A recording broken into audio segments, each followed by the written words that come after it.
Hello student, आज मैं नीमा जैन आपको 10th क्लास संस्कृत की फर्स्ट लेसन वाराणसी का हिंदी अनुवाद बता रही हूँ। वाराणसी का शाब्दिक अर्थ क्या है? बनारस। अर्थात जिससे पहले बनारस शहर था उसे अब क्या कहते हैं? वाराणसी। वाराणसी सुविख्याता प्राचीना नगरी। वाराणसी बहुत प्रसिद्ध प्राचीन नगरी है। इयं विमल सलिल तरंगाया गंगाया कूले स्थिता। यह निर्मल जल की तरंगों वाली गंगा नदी के किनारे स्थित है। वाराणसी नगरी कहाँ स्थित है? यह निर्मल जल की तरंगों वाली गंगा नदी के किनारे स्थित है। अस्य घट्टानां वलयाकृति पंक्ति धवल्यां चंद्रिकायां बहुरास्ते। इसके किनारों की घुमावदार पंक्ति चंद्रमा की चांदनी में, धवलियाम क्या होता है? धवल, चांदनी में बहुत सुंदर लगती हैं। अर्थात इसके किनारे ऐसे नहीं है बिल्कुल सीधे, कैसे हैं? घुमावदार। इसके किनारों की घुमावदार पंक्ति चंद्रमा की चांदनी में बहुत सुंदर लगती है। अगणिता पर्यटका सुदूरेभ्यः देशेभ्यः नित्यम अत्र आयन्ति। असंख्य यात्री दूर दूर देशों से प्रतिदिन यहाँ आते हैं। अस्य घट्टानां च शोभा विलोक्यम इमाम बहु प्रशंसयन्ति। और इसकी घाटों की शोभा को देखकर इसकी बहुत प्रशंसा करते हैं। वाराणसी बहुत प्रसिद्ध प्राचीन नगरी है। यह निर्मल जल की तरंगों वाली गंगा नदी के किनारे स्थित है। इसके घाटों की घुमावदार पंक्ति चंद्रमा की चांदनी में बहुत सुंदर लगती है। असंख्य यात्री दूर दूर देशों से प्रतिदिन यहाँ आते हैं। और चय का अर्थ आएगा और इसके घाटों की सुंदरता को देखकर इसकी बहुत प्रशंसा करते हैं। वाराणस्यां प्राचीन कालादेव गेहे गेहे विद्याया दिव्यम ज्योति दोते। वाराणस्यां, यहाँ पे मैं तो क्या आएगा? मैं। वाराणसी में प्राचीन काल से ही, एव का अर्थ क्या होता है? ही। प्राचीन काल से ही घर घर में विद्या की दिव्य ज्योति प्रकाशित होती है। वाराणसी में प्राचीन काल से ही घर घर में विद्या की दिव्य ज्योति प्रकाशित होती है। अधुनापि अत्र संस्कृत वाग्धारा सत्यम प्रवहति। अधुना अपि, अधुना का अर्थ क्या होता है? अब भी। अपि मीन्स भी, अब भी यहाँ संस्कृत वाणी की धारा लगातार बहती है। जनानां ज्ञानम च वर्धयति। च का अर्थ क्या बताया? तो और मनुष्यों के ज्ञान को बढ़ाती है।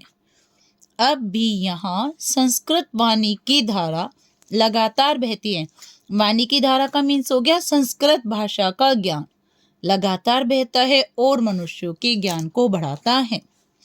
अत्र अनेके आचार्य मूर्धन्य विद्वांस वैदिक वाङ्मयस्य अध्ययने अध्यापने च इदानीं निरता।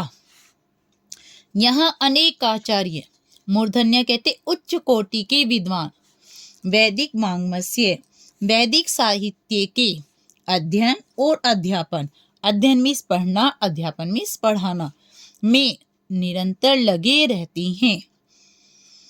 यहाँ अनेक आचार्य उच्च कोटि के विद्वान वैदिक साहित्य के अध्ययन और अध्यापन में अर्थात पढ़ने और पढ़ाने में लगातार लगे हुए हैं। न केवल भारतीय अपितु विदेशिका गिर्वाणमान्य अध्ययनाय अत्र आगच्छन्ति।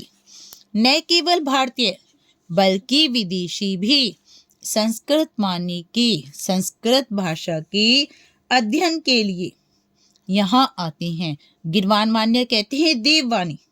देववाणी किसे कहा जाता था? पहले देववाणी संस्कृत भाषा को कहा जाता था। न केवल भारतीय बल्कि विदेशी भी देववाणी अर्थात संस्कृत भाषा के अध्ययन के लिए यहाँ आते हैं। निशुल्कम चे विद्या ग्रहंती।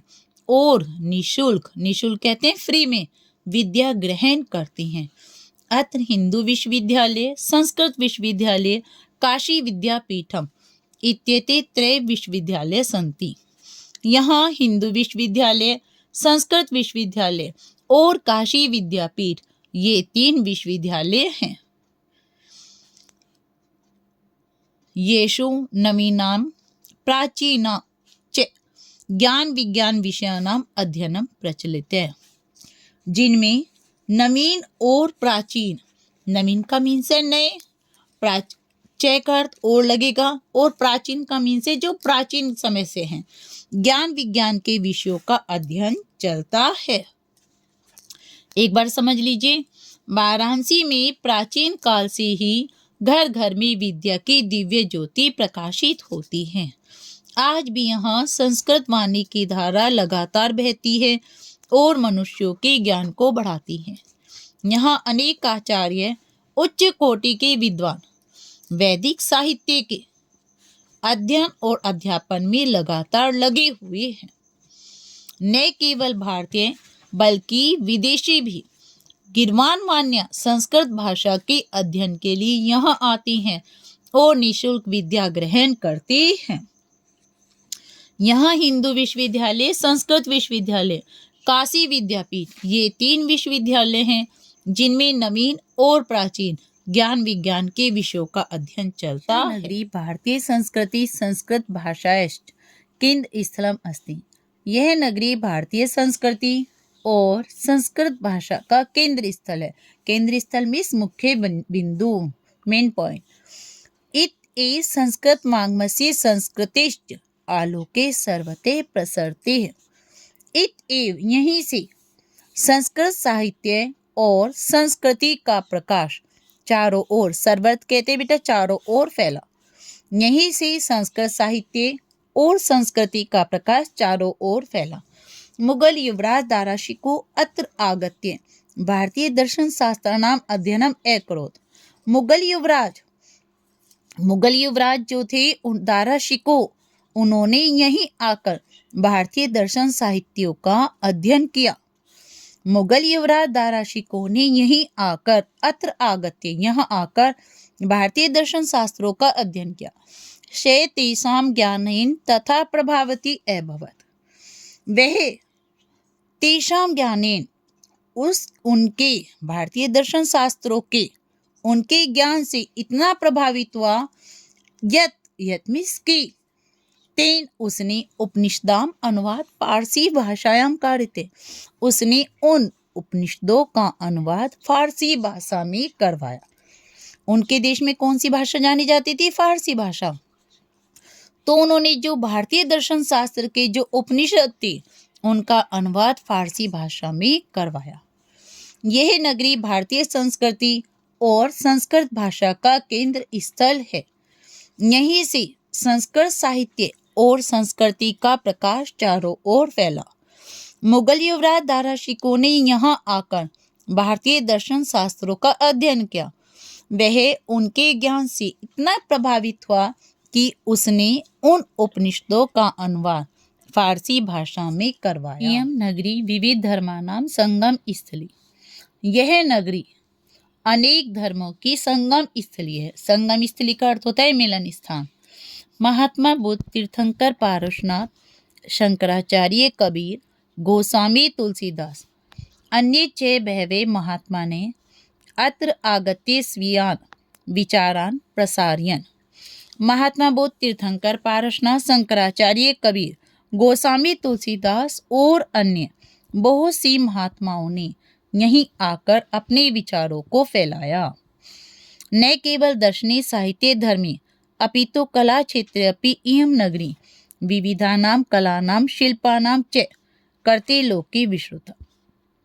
न केवल दर्शन साहित्य धर्म बल्कि कला के क्षेत्र में भी यह नगरी अनेक कलाओं और शिल्प के लिए संसार में प्रसिद्ध है। अत्रात्य कोशीय शाटिका देशे देशी सर्वत्र स्पृहन्ति। अत्रत्य यहाँ की रेशमी, कोशी कहते हैं रेशमी, शाटिका अर्थात साड़ियाँ, देश देश हर देश में सभी जगह पसंद की जाती हैं। यहाँ की रेशमी साड़ियाँ प्रत्येक देश में सब जगह पसंद की जाती हैं। यह नगरी अनेक धर्मों की संगम स्थली है।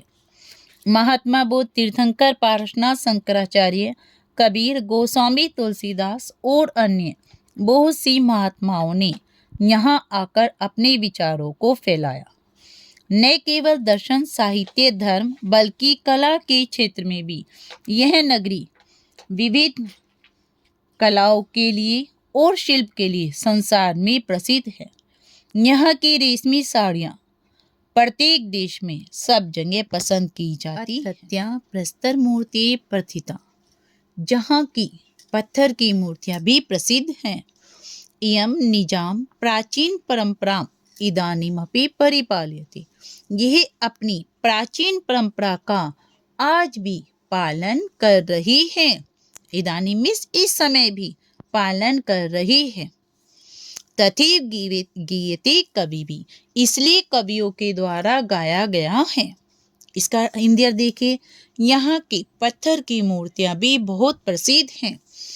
यह अपनी प्राचीन परंपरा का इस समय भी पालन कर रही है, इसलिए कवियों के द्वारा गाया गया है। ये श्लोक बहुत ज़्यादा इम्पोर्टेंट है। मरणम मंगलम यत्र विभूतिश्च विभूषणम कौपीनम यत्र कोशी सा काशी केन मियते। इसके 4 पार्ट बना लीजिए।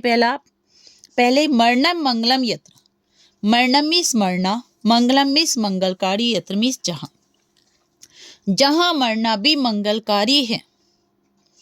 विभूतिस विभूषणम, जहाँ की विभूति कहते हैं धूल को, मिट्टी को या भस्म, राख को, जहाँ की राख को आभूषण माना जाता है। कौपीनम यत्र कोशी, जहाँ पर रेशमी वस्त्र की लंगोटी धारण की जाती है, पहनी जाती है।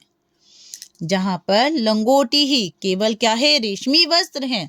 सा काशी केन मियते, वह काशी की, उस काशी की तुलना किससे की जा सकती है। यहाँ पर क्या बता रहे हैं काशी के बारे में, अर्थात वाराणसी के बारे में। मरना मंगलम यत्र, जहाँ मरना मंगलकारी है, अर्थात काशी के बारे में ये मान्यता है पुराने शास्त्रों में कि यहाँ पर यदि मृत्यु हो जाए तो सीधे स्वर्ग को प्राप्त होता है।